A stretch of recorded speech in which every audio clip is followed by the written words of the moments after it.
Today, the joy of touring will take you on a trip through the American West, an area of vast wild landscapes that will bring John Wayne to mind, as well as the fierce and brave Geronimo. But the Wild West is no longer the sole domain of cowboys and Indians.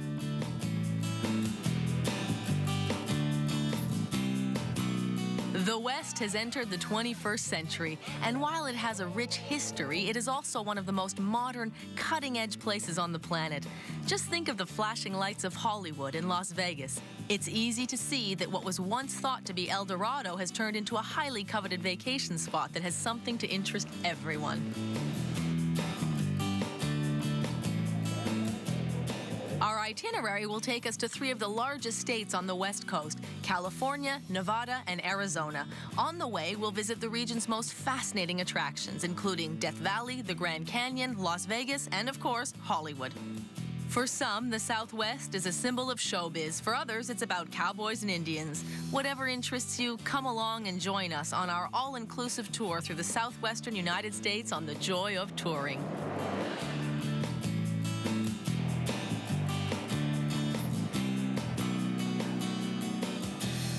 Upon arriving on American soil, we immediately jump onto our bus to begin our exploration.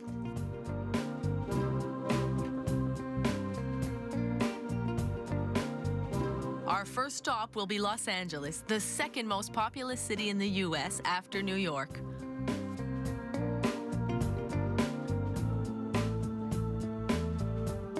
Today, the city is a magnet, attracting people from all over the country and the world, with a population of over 10 million.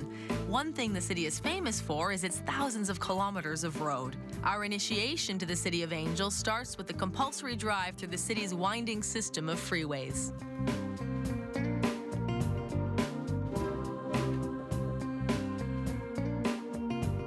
Fortunately, lanes reserved for high-occupancy vehicles allow us to move smoothly through the freeway. We soon arrive in the city's historical district.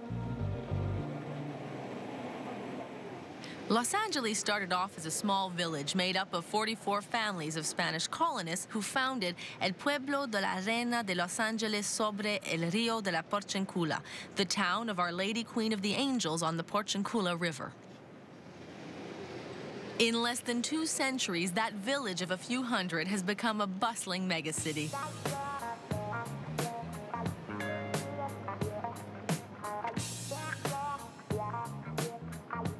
In the old plaza of the historic district, statues of King Carlos III of Spain and of Felipe de Neve, first governor of the Californias, remind us of the area's Spanish roots that are still visibly strong. In the surrounding area, we can visit various historical sites, including the Nuestra Señora Reina Mission, founded at the same time as the city by Spanish Franciscan monks, and also have a look at the oldest house in the city, called Avila Adobe. Built in 1818 by Don Francisco Avila, who was then mayor of LA, the house has been maintained as close to the original as possible in order to give us an idea of the living conditions in California at that time. The house sustained severe damage from an earthquake in 1971. Fortunately for us, it has been completely restored.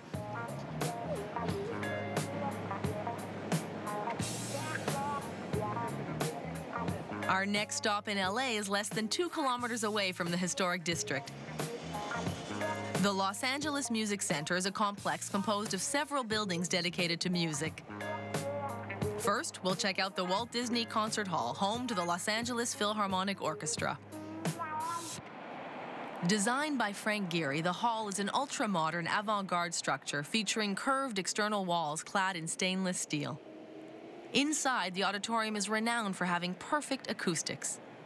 Since its inauguration in 1999, this magnificent cultural complex has hosted concerts by the biggest names in music of all different genres. Right next to the Walt Disney Concert Hall, we find the Dorothy Chandler Pavilion. It's where the Los Angeles Opera performs under its director, none other than the legendary Placido Domingo.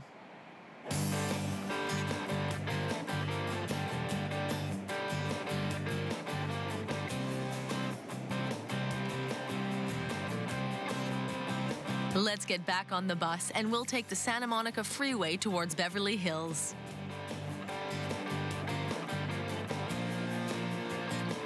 This celebrated neighborhood is one of California's stargazing meccas. This is the natural habitat of the gods and goddesses of the screen. Of course, it's impossible to visit the luxurious homes of the celebrities, but there's nothing stopping us from having a look around.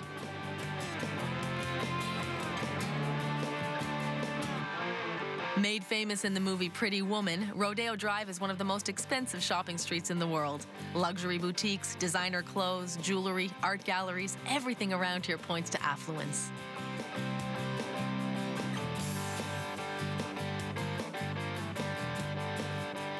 It's a good idea to have your camera at the ready when walking up Rodeo Drive.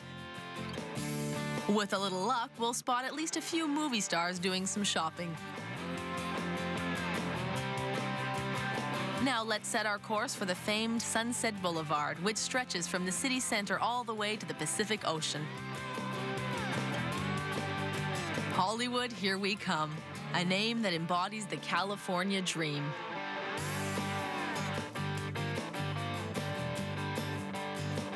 Since the early 1900s, Hollywood has been the hub of the American movie machine, drawing crowds of star seekers and hopeful actors and fascinating the whole world. On Hollywood Boulevard, movies are king. Its most famous institutions are Grauman's Chinese Theater and the Dolby Theater, formerly known as the Kodak Theater. These are where the major Hollywood pictures premiere and where the Oscars are given out every year. Whether they win one of the coveted little gold statues or not, many actors can take comfort in another popular mark of recognition, a star on the Walk of Fame.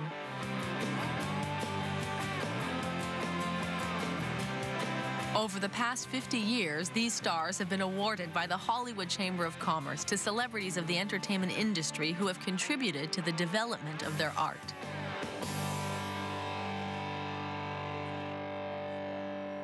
Today, the famous sidewalk includes over 2,500 stars shining in the firmament of glory and tens of thousands who dream of being added.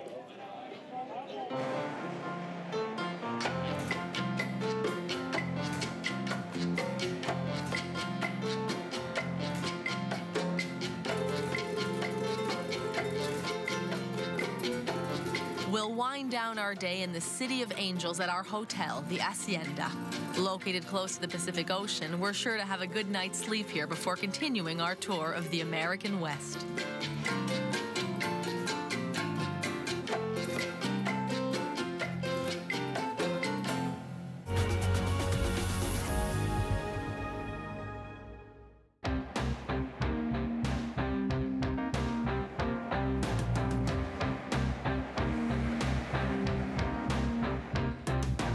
Another beautiful day rises on the west coast of the United States. We'll start our day with a visit to two spots that are extremely popular among sun seekers, Santa Monica and Venice Beach. Surrounded by the vast, sprawling city of LA, these two small municipalities are located right next to each other on the Pacific coast and have magnificent beaches, lapped by the waves of Santa Monica Bay. It's only a short drive from our hotel to Santa Monica. On arrival, we're immediately confronted with a postcard-perfect scene, magnificent beaches, towering palm trees, and surfers riding the waves. What more could you ask for? But the undisputed star of this beach is the celebrated Santa Monica Pier, an immense dock that stretches far into the Pacific Ocean. Built at the beginning of the 20th century, the pier is home to Pacific Park, an amusement park with an enormous Ferris wheel, carnival rides, shops, and even a trapeze school.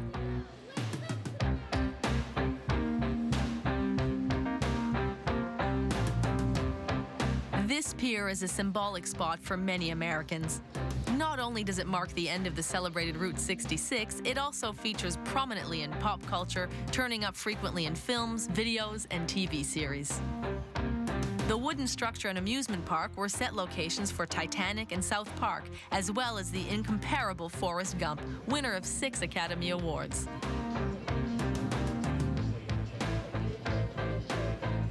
The Robert Zemeckis film has left its mark here on the pier in Santa Monica.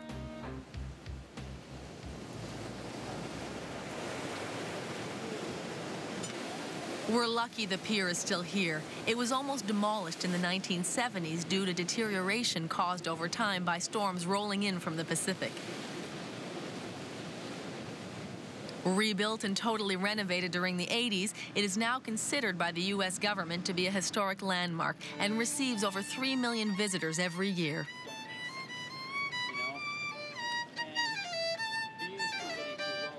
Just a few minutes walk, or an even shorter ride on the bike path, takes us to the legendary Venice Beach.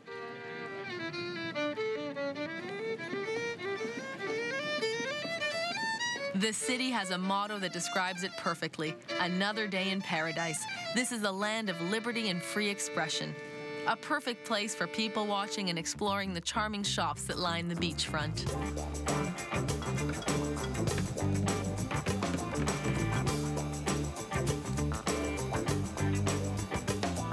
The 4-kilometer stretch of oceanfront at Venice Beach is reserved for pedestrians. It's a constant party, 24 hours a day.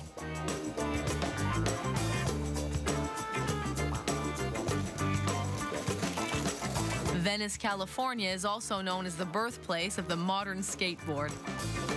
California experienced a long drought during the late 1970s.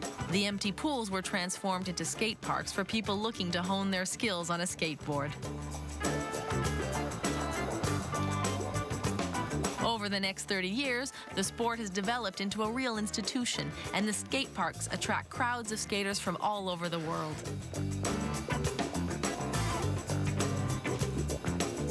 Like Santa Monica, Venice Beach is a famous film and TV set.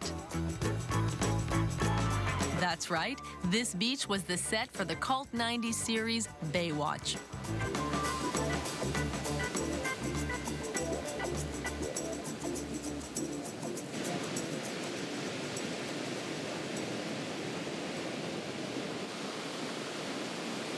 After spending some time feeling the warm sand between our toes, we'll head back to the bus and get back on the road.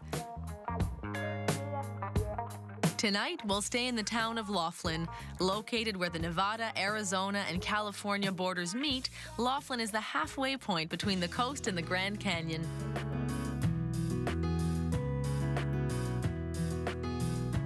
In mere minutes, even as we merge onto the interstate, we observe a radical change in scenery. No more skyscrapers and traffic jams. In their place are the sweeping landscapes of the Mojave Desert, an arid region covering an area of 40,000 square kilometers. We take a pit stop at a roadside cafe and get a nice surprise.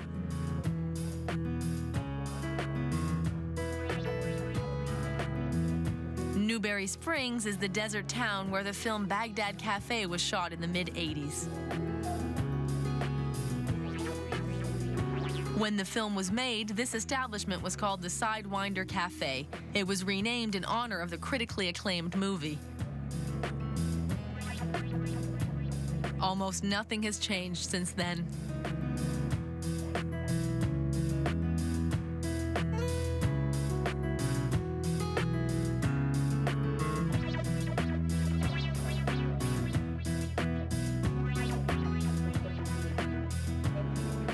We'll continue our trip as the sun sets behind us over the Pacific Ocean. We arrive in Laughlin as night falls. We'll stay the night at the Avi Resort and Casino, a hotel complex that is typical of Nevada with its live country music and its VLTs. We're in one of the few states where gambling is completely legal, so let's make the most of it.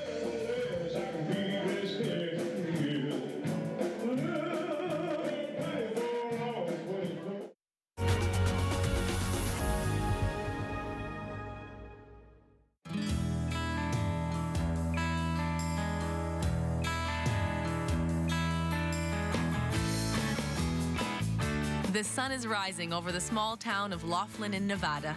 After a generous breakfast, we're ready to get going. Just a few kilometers on the road, we cross the state line into Arizona. Our course is set for Grand Canyon National Park. The Grand Canyon is surely one of the most iconic locations in the United States, but the highway we drive on to get there is equally celebrated. That's right, we're rolling on Route 66. Route 66 has been sung and written about countless times and has become more than just a highway. It has become part of our collective imagination, a page out of the American history books. The first ever transcontinental highway, Route 66, was established in 1926 when the Department of Transportation united a system of existing roads into a single cross-country highway. It went into decline decades later with the construction of the U.S. interstate highway system. A few segments of the legendary highway remain today. Small towns like Seligman still champion the images of their glorious past. Filled with souvenir shops, antiques, and vintage cars, this region is steeped in nostalgia for an era in which America was a prosperous rising power. But people don't take themselves too seriously. What's your specialty? Chicken. Yeah, chicken, eh? Everything seems to be just a little laid back.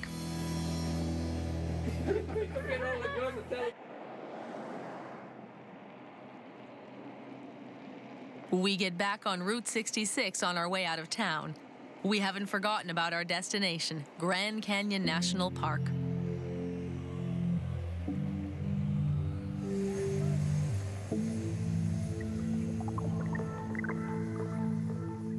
And let me tell you, we're pulling out all the stops, touring the Grand Canyon in style. We leave our bus behind to climb into a helicopter that will really let us take a good look at this incredible natural phenomenon. In just a few minutes, the Grand Canyon is in sight.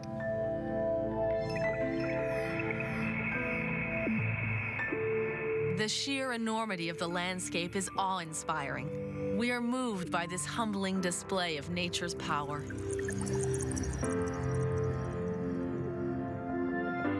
The Grand Canyon National Park covers an area of almost 5,000 square kilometers, making it 85 times larger than Manhattan Island in New York.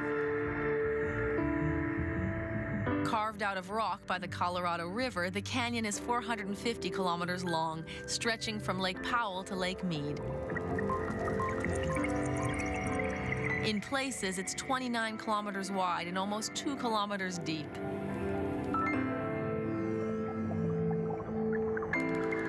The layers of rock at the bottom of the canyon were formed 1,080 million years ago, while the rock at the peaks was formed only 270 million years ago.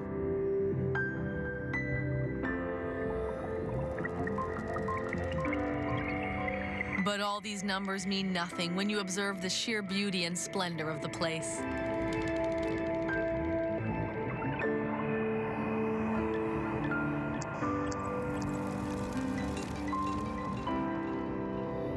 It's an experience that can change your view of the world.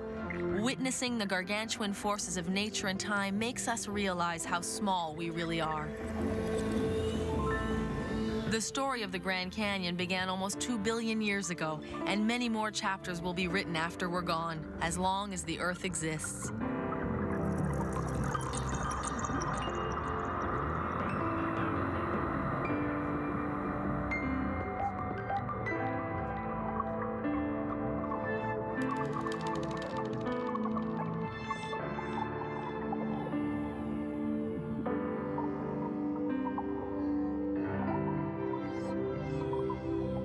As the sun sets on these majestic landscapes, our driver brings us toward the town of Flagstaff, where we'll spend the night.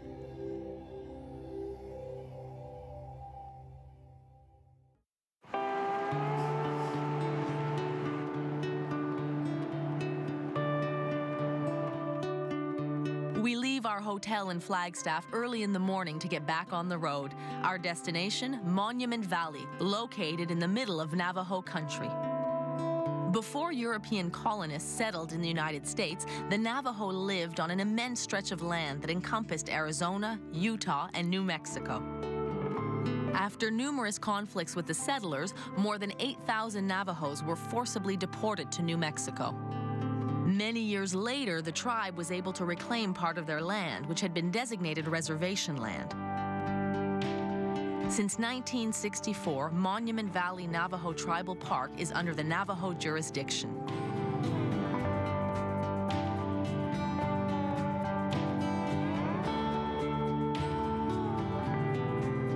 The landscapes of Monument Valley are some of the most iconic in the American West. This is the Wild West one imagines. Its red sandstone mesas and buttes have been photographed millions of times and appear in dozens of films, TV shows, and videos.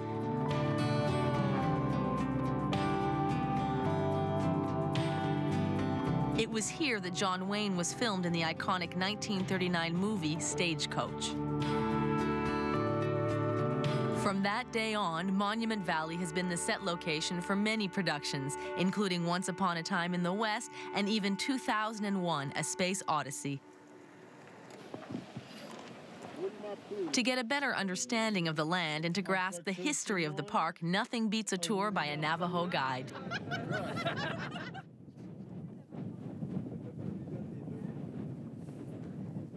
Our guide tells us the difference between the two types of rock rises, buttes and mesas. A butte is taller than it is wide, while a mesa is wider than it is tall.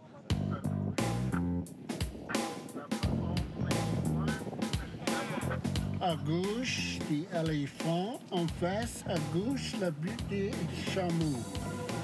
The camel butte. Each of these escarpments has a name, and you can tell that people really use their imaginations to dream up these ones. À droite, les Trois Sœurs and the submarine. Use your imagination.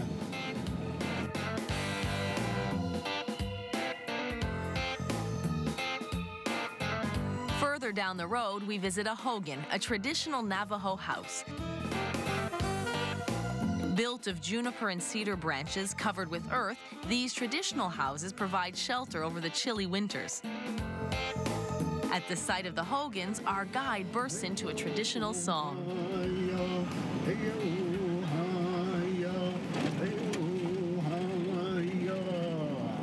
Maintenant, vous chantez.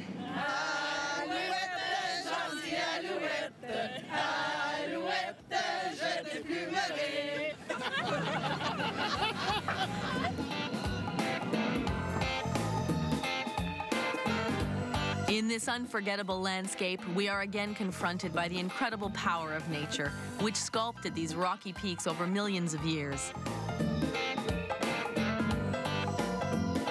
At the foot of a mesa, we have a break and stretch out our legs and try some of the local food.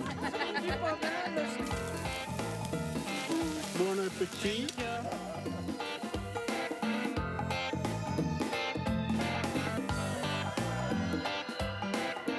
After our meal, we'll leave Monument Valley with our heads full of the magnificent landscape and the feeling of having experienced something truly special.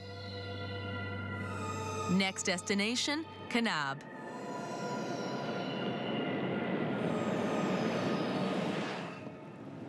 Following our encounter with the gracious Navajo in Monument Valley, now we're going to spend some time with the cowboys of Kanab. The town of Kanab is located around 4 hours away from the Navajo Reserve. The drive is a blessing, letting us catch up on our rest and daydream about the trip ahead. The day is coming to an end. When we arrive, we'll drop off our bags at Kanab's Shiloh Inn, where we'll spend the night and head to the Chuck Wagon Cookout for supper. In order to make a Western movie, we need a few actor, and we'd really like you to do that. Over 100 The restaurant specializes in the traditional food of the American West. But the thing that makes it famous is the surprise film set the restaurant has prepared for us.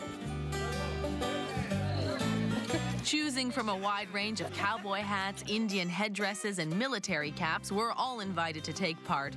We'll be recreating a scene in a movie under the direction of the friendly owner. Take one! If all the West was lost, roll the sound! Indians on one side, cowboys on the other, with a generous sprinkling of settlers and cavalry for extra flavor. The storyline may not always be crystal clear, but it's an excellent excuse to cut loose, and a great time is had by all. Bravo, guys, bravo! Bravo! After the customary cast photo, our evening continues around the table, which is laden with a well-deserved supper, complete with musical entertainment. Having a wild time in the Wild West.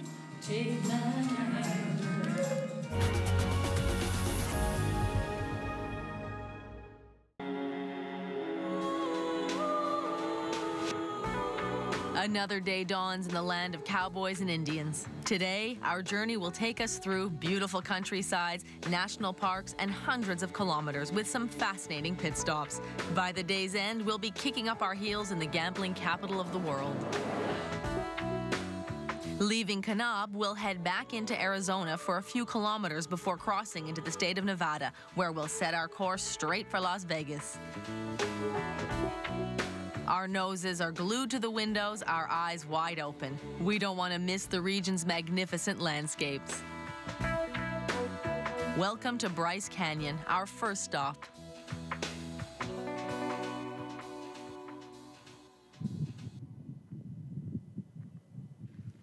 Despite its name, Bryce Canyon is not a canyon, but rather a collection of natural amphitheaters. It's like a cathedral formed from rock that changes color depending on the angle of the sun. Throughout the site, we can see thousands of peaks called hoodoos that have been carved out of the rock over millions of years by erosion. The name hoodoo comes from voodoo, a word associated with bad luck and sorcery. The rock formations are also known as fairy chimneys or earth tents. According to an Aboriginal legend, the hoodoos are an ancient race of people who were turned to stone.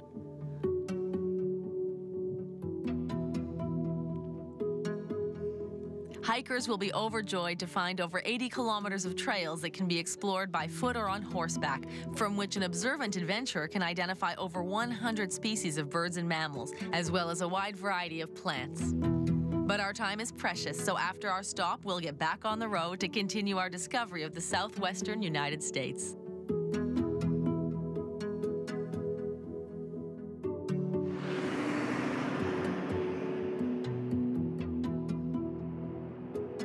Here we are approaching Zion National Park, situated in a location where three geographical zones come together: the Colorado Plateaus, the Great Basin, and the Mojave Desert.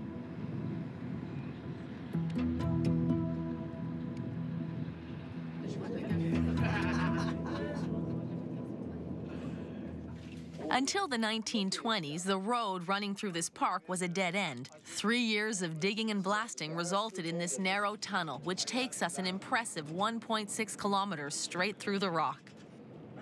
The tunnel is so narrow, only one direction of traffic is allowed through at a time. Once we're out of the park, we're only 250 kilometers away from the bright lights of Las Vegas.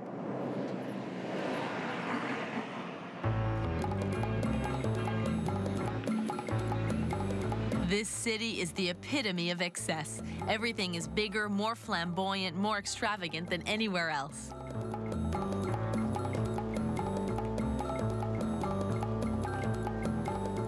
In the early 20th century, Las Vegas was a sleepy little desert town. Then, in 1931, gambling was legalized in Nevada in order to fund the state's education system, and the city's first casinos were built.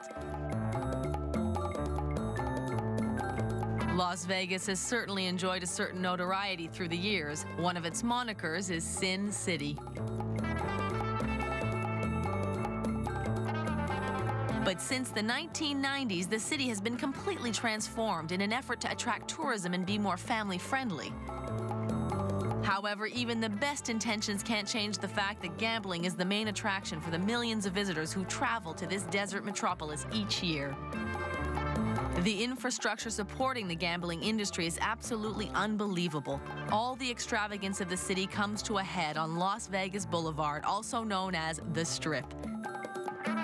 This is where we'll find many of the enormous hotel casinos, each trying to outdo the others in luxury and flash.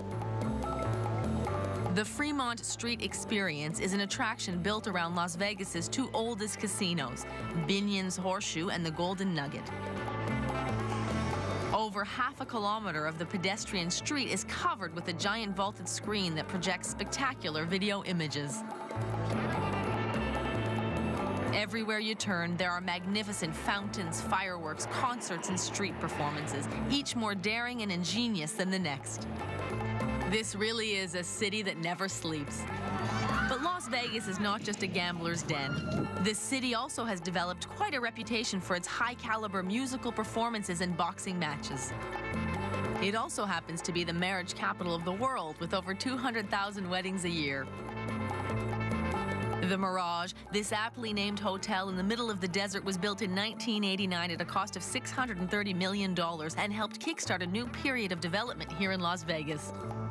Across the street, the Venetian epitomizes Las Vegas extravagance. Why would anyone go to Venice, Italy, when we can recreate it right here in the middle of the desert? The only thing missing is the pigeons of St. Mark's Square. And for a truly romantic experience, why not go for a ride in a Venetian gondola? And these are only a few of the delights that compose the recipe of Las Vegas's success.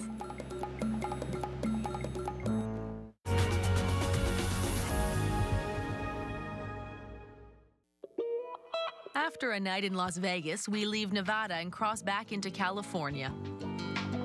Our destination today is the largest national park in the continental U.S., Death Valley National Park. It's truly a park of extremes.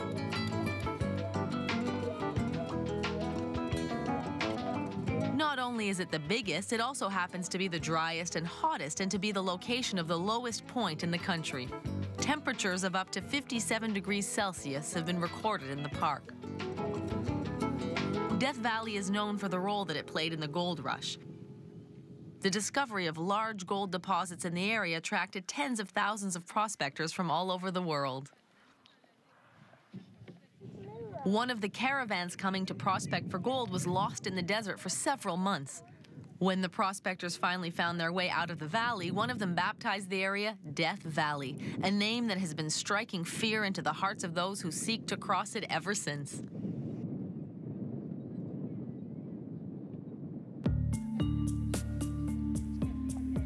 At 85 meters below sea level, Death Valley's Badwater Basin is the lowest point in the United States. The basin is surrounded by desolate lunar landscape with no possibility of shade from the pitiless sun. Badwater Basin is actually on the site of a former lake that has dried up. At the bottom, settlers found borax deposits. The industry that sprung up around them allowed the region to prosper. Used in detergents and antiseptics, the borax was mined here until the 1930s, when the industry collapsed and the mines were closed. The heart of the borax industry was found in Furnace Creek in the center of the valley.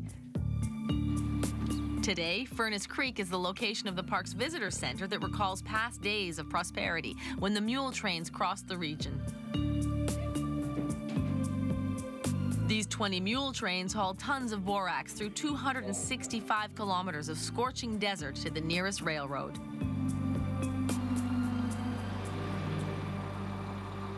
After the desert moonscapes of Death Valley, we're back on the road.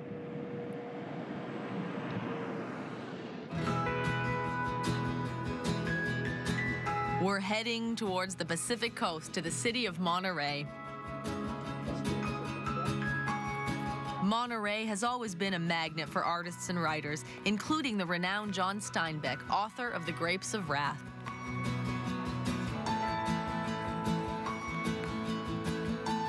It is also the setting of another of his novels, Cannery Row. The title is a reference to the canning plants on the city's waterfront. Monterey has always depended on the sea for its economic development. At one time, there were 18 canning plants on Ocean View Avenue, and the port bustled with activity. Overfishing resulted in the disappearance of this industry, and the plants were abandoned. The area is now completely restored and has been renamed Cannery Row in homage to the Steinbeck novel.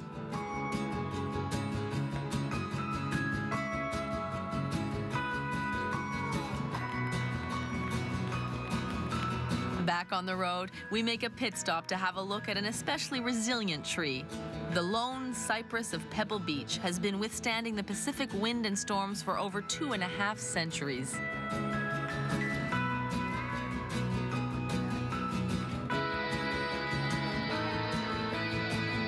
Once again, we're on board the bus for the last few kilometers between us and San Francisco.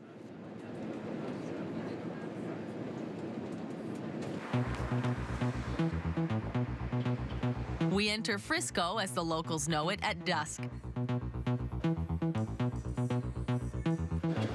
To start our visit, we'll head toward one of the most visited attractions in the city, Pier 39. Like the Santa Monica Pier, Pier 39 is home to an eclectic mix of shops, amusements, and restaurants. One of them is Bubba Gump, a chain that has over 35 restaurants all over the world. This is where we'll eat tonight. There's a wide range of choices on the menu, including, of course, their amazing succulent shrimp. And there's no shortage of paraphernalia from the movie that gave the restaurant its name.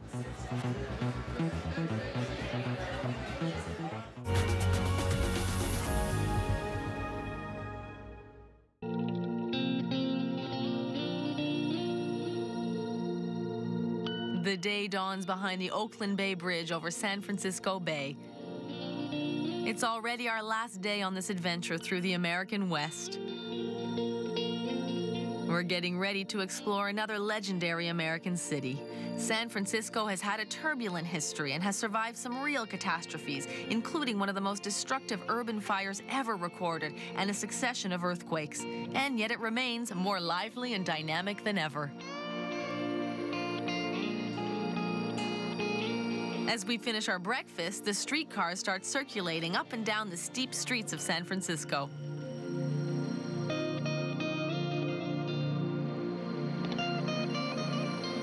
Established in 1776, the city experienced a population explosion during the California gold rush in the late 1840s. The thousands of prospectors who moved with their families to the West Coast were called 49ers. A statue stands in their honor in front of the San Francisco City Hall.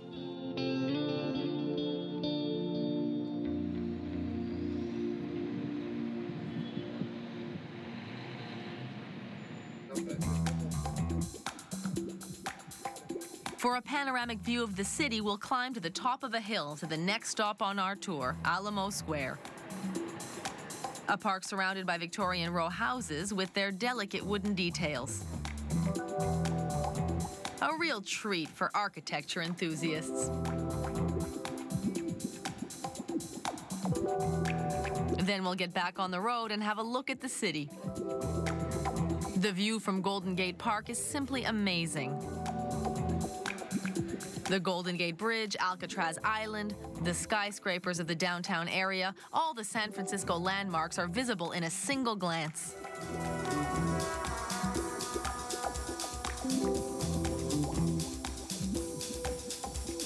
All around us, local artists create their own version of the panorama.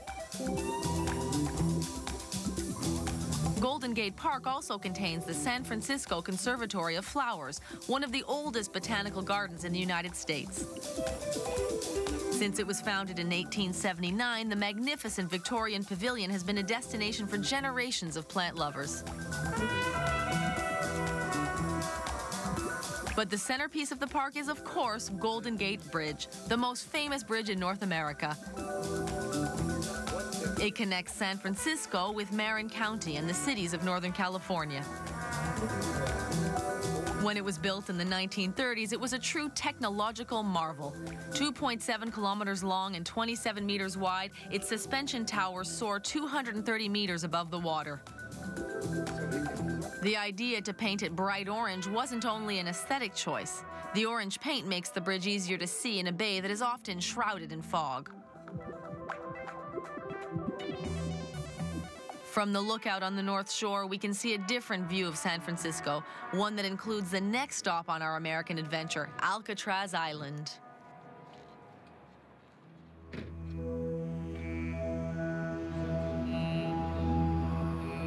Originally named Isla de los Alcatraz, Island of Pelicans, this tiny island in San Francisco Bay occupies a special place in American prison history. A military prison at the beginning of the 20th century, it was transformed in 1933 into a high-security federal penitentiary, designed to hold the most dangerous and troublesome prisoners in the system. Its inmates included Al Capone, Mickey Cohen, and George Machine Gun Kelly. The island is a perfect location for a prisoner. Although it's just under 2 kilometers from the coast, the nasty currents, cold water, and hungry sharks prevent any escape.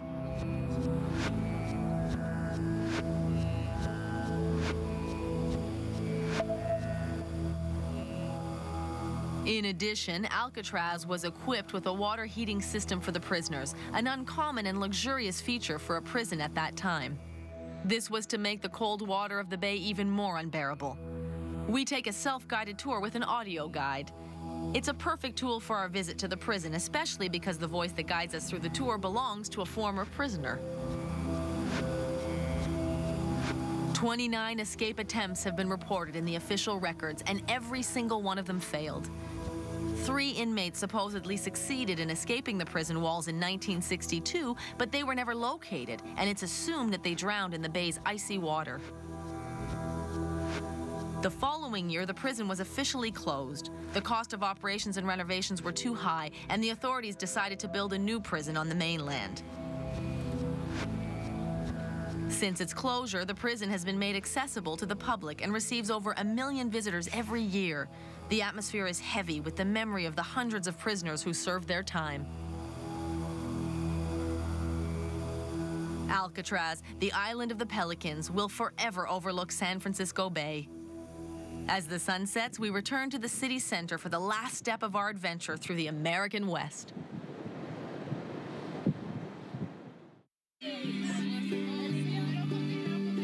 For a strong finish to our trip, we have a surprise waiting for us.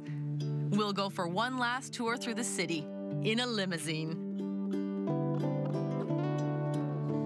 Over the Oakland Bay Bridge to Yerba Buena Island, giving us a spectacular view of San Francisco.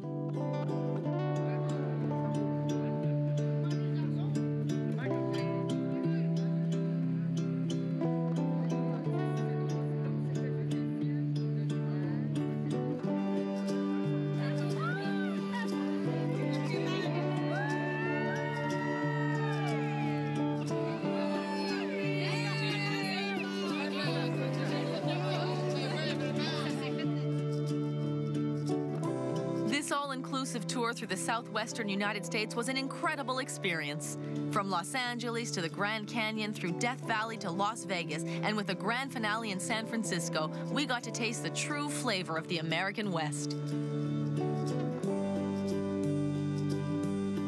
The Far West is such a fascinating and iconic region. It's going to be tough to beat. But don't put your suitcases into storage quite yet. The world is full of travel opportunities just waiting to be discovered. Come along with us on our next trip on the joy of touring.